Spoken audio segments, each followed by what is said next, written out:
परछाई परछाई का खेल और ब्रांडिंग के साथ धीमी सस्पेंस भरी धुन के साथ एक धीमी गहरी आवाज आती है। आवाज अंधेरे से डरते हो तो प्रवीण तिवारी को सब्सक्राइब कर लो, वरना रात को ऐसे ही डरावनी कहानियां सुनाता रहूंगा। और शायद ये कहानियां सिर्फ कहानियां न रहें।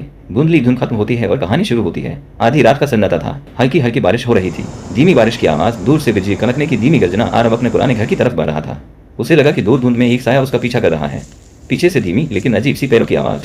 जंग लगी चाबी से ताला खोलने पर एक अजीब सी फट फट की आवाज आई। चाबी के ताले में घूमे और फट फट की तेज आवाज। और जैसे ही दरवाजा खुला, अंदर से ठंडी सरी हुई हवा का एक झोंका आया।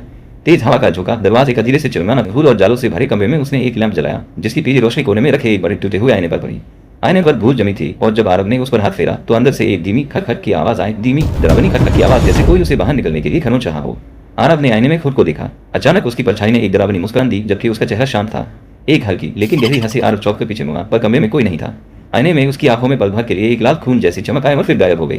तेज जूम और ब्लिंक का साउंड। अगले कुछ दिन आरव के लिए एक डरावना सपना बन गए। कभी वह खड़ा रहता, लेकिन आईने में उसकी परछाई का हाथ हिल रहा होता। धीमी सी खिलने की आवाज। एक सुबह तो उसे आईने पर अंगुली के निशान से लिखा मिला, मुझे बाहर आने दो। खींचने और खरोचने की आवाज। एक रात उसे आईने के अंदर से किसी के नाखून खरोचने की भयानक आवाज सुनाई दी। कांच पर लगातार खरोचने की तेज डरावनी आवाज। इन घटनाओं से आरव की नींद उड़ चुकी थी। वह सोफे पर सोने की कोशिश कर रहा था, तभी उसने देखा कि आईने में उसकी परछाई उसे घूर रही है। धीमी गहरी सांस लेने की आवाज। वह आंखें बंद करता तो परछाई और भी करीब आती दिखती। अचानक तेज हार्ट बीट का साउंड। आखिरकार परछाई ने बोलना शुरू किया। एक गहरी भयानक एक वाली आवाज। उसकी आवाज इतनी धीमी और भयानक थी कि खून जम जाए। मैं सिर्फ तुम्हारा साया नहीं हूँ, मैं वो जो तुम्हें खाकर बाहर आएगा। आरव डरकर पीछे मुड़ा तो देखा कि कमरा गायब था और चारों तरफ अंधेरे में सिर्फ आईना तैर रहा था। अचानक तेज हवा का झोंका और हर चीज के गायब होने का साउंड।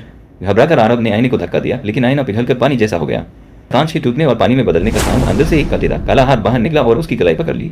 तेज झटके की आवाज। आरव दर्द से चिल्लाया। आरव के दर्द भरी चीख, लेकिन उसे अंदर खींच लिया गया। अब आईने के बाहर दूसरा आरव खड़ा था। उसकी आंखें गहरी लाल अंगारे जैसी थी और उसके चेहरे पर एक भयानक मुस्कान थी। उसने धीरे से लैंप बुझा दिया। लैंप के बुझने की धीमी आवाज और कमरा अंधेरे में समा गया।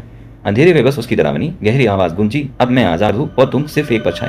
धीमी गहरी हंसी जो धीरे धीरे तेज होती जाती है।